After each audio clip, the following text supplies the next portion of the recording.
Iowa, as of last NFL season, had the sixth most, let that sink in, everyone, the sixth most NFL players on NFL rosters. Now, generally, you can go right across the board, Alabama, Ohio State, and it falls right in line. Yeah. Now, there are aberrations on both ends of the scale, of course, but Iowa's the first one to pop up as, okay, this is not the sixth best football program in the country. It's more like the 20th. And they have produced the sixth most NFL players currently. So there's a lot that should be given credit to Kirk and the rest of the staff. But then there's also a question as to producing the sixth most NFL players. Yeah. How do you digest that, Mark? I mean, how do you digest that? Because on one hand, we'll stay in the positive side here for a second, preparing guys that are then ready to be drafted and make an NFL roster that obviously weren't, for the most part, not every single player. Xavier Wampa is going to be the next best example, 5-star, that maybe weren't necessarily considered that type of talent coming out of high school. So they were developed as individual players to be able to ascend to the next level. However, if you've got, and I know just because you get the sixth most NFL players, that doesn't mean that you've got the sixth best talent. That's just taking a fairly small group of players over the course of all those rosters year after year after year. You got to be thinking that comprises about roughly the last 10 Iowa rosters. So it is a fairly small sample size to an extent, but it is representative of the best talent and the best players at Iowa moving on to the next level. That why can't those same players produce a better result on the field? Not that the result, meaning the win-loss from year to year, has been poor for Iowa. It's been good. It's not been sixth best in the country good. Well, and what I would add to that, too, is if you look at a number like that for a program like Iowa, one might look at that and assume, all right, you just have individuals in every unit that are really good, but they just can't mesh it all together. And that's true to an extent. But I think the more reasonable conclusion we can draw from those numbers as it relates to Iowa is that you've got one unit, one defensive unit as a whole, that's just producing a lot of NFL talent everywhere, right? I don't know percentage-wise of the total number of guys who are in the NFL on an active roster from Iowa. What percent of those guys play defense? My guess is it's probably at least 75% would be my guess. So it's not necessarily just good individuals. You've just got some really good units and then some units that have been really bad. Like wide receiver. Wide receiver has been pretty bad as it relates to production and certainly NFL production. Running back has been, from a NFL development standpoint, Mark, and from a production standpoint, running back's been bad. Now, I know Tyler Goodson's coming off a 1,000-yard rushing year. They didn't rush the ball very well, and he's not really carved himself a spot in the league. He'll get another chance, I'm sure, in a camp here, assuming he's still with the Packers. Perhaps I'm wrong on that. But and I think the future is better there with the young guys they have. But we've been saying that. We've said that before. So I think it's just kind of a result of what we see with the numbers, that the offense in large part struggles. Now, I think the one unit you could look at and say, boy, not a strong unit, but strong individual examples would be the offensive line, right? I mean, Tyler Linderbaum is a perfect example. He played here when the offensive line was pretty bad, and he was the best center in the country by the time he graduated. Very strange. That's odd, but you need 5 guys, right? You need 5 healthy guys across the line to have a really good unit. And so and tight end is always strong, right? I mean, when's the last time Iowa hasn't had a strong tight end room? But it's there is a stark differential, as we've talked about, not just with production at this level, but with the development of the league. So it's an amazing thing, and Kirk deserves to be praised. Phil Parker deserves to be praised. Guys like Seth Wallace, LeVar Woods. But at the same time, it's a frustrating thing because you're thinking, man, if we did any development at wide receiver, if we did any development at running back, if we were developing our quarterbacks to any extent, man, what would those numbers look like? Right? I mean, they're already nipping at the heels of those elite programs and getting no production from those skill position spots. So it is a fascinating conversation. If you want to divide each side of the ball into 5 units, so quarterback, running back, offensive line, wide receiver, tight end, and then on the defensive side, split the line between ends and tackles, linebackers, corners, and safeties. Off the top of my head, I don't think there's a unit, and certainly correct me if I'm wrong, on the defensive side where there's this crazy disparity. Like there's just nothing there. Maybe D tackle, I don't know. But anyway, whereas you just pointed out on the offensive side, it's all weighted in tight ends and offensive linemen. And then the other one positions are void.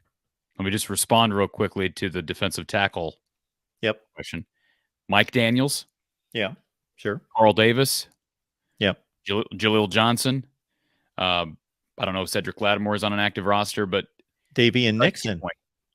Davion Nixon. Let's not forget about Davion Nixon. I think they got a guy coming in this year in Ontario Thompson from Iowa Western who's got a chance to be really good. Whereas number 54 was compared to Davion coming out of college, played it. I mean, Davion played at Iowa Western as well, so they have a chance with a couple. Really, obviously, Aaron Graves is going to be another guy that's they just. You're right. Every position on defense.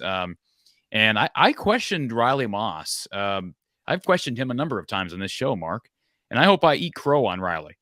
It sounds like he impressed a lot of people at the Senior Bowl, and I'll be intrigued. He made a comment here. Somebody told me, I didn't hear this from his mouth, but a friend of mine said that I guess Riley said he wants to run in the 4.3, 4.4 range at the combine, which is pretty darn good, right? If you can get down there. Now, he may not, right? Guys always say, well, I'm a 4.5, and then they go to the combine and run a 4.65. So we'll see what happens. But if he does test down there, boy, he may get drafted in, inside the 3rd round. That's possible. I never really thought he was going to be a top 3 round draft pick. I thought he'd maybe get a late flyer last year and maybe this year a 5th or 6th round pick. But it'll be interesting. I wish him the best. He's another guy who wasn't recruited heavily out of high school, went very much under the radar, was a really good track star, which is always a good sign. Here's something that got brought up, Mark, and I don't mean to go on a tangent. I know some people like when I go on tangents, but I was having a conversation with a friend of mine the other day about this subject and about 40 times, right? And about 100-meter times. And if you go back and research Iowa 40 times, so to say we're talking about the combine or we're talking about even just, let's talk about high school results, right? And track results. There is such a disparity with the best receivers and their 40 times and their 100-meter times versus Iowa corners and their 40 times, their 100-meter times. Like Iowa, and I'm going to have to pull some results together, and because it is fascinating. We were talking about this over lunch the other day at Olive Garden, by the way. And we were just talking about how, like, Cooper DeJean, I don't remember his times, but man, that dude is fast. You look up Iowa receiver, and I'm not ripping anybody on the Iowa receiver. I hope all of them explode on the scene next year. And I'm not going to name anybody specifically, but I couldn't find a single receiver that it's on this roster for next year that in high school ran a really impressive 100-meter time. Where are you pulling those numbers from? Like their individual 247 page? No, most of them, they have a track page somewhere. And there are some guys I don't even think Seth Anderson ran track in high school, which I know some coaches would say that's a big red flag. Why isn't he running track? Now, he was a wrestler, which is really strange for a receiver to be a wrestler. But the guys that I found, we were just, again, talking over lunch. I wasn't seeing anybody that blew me away with their track times.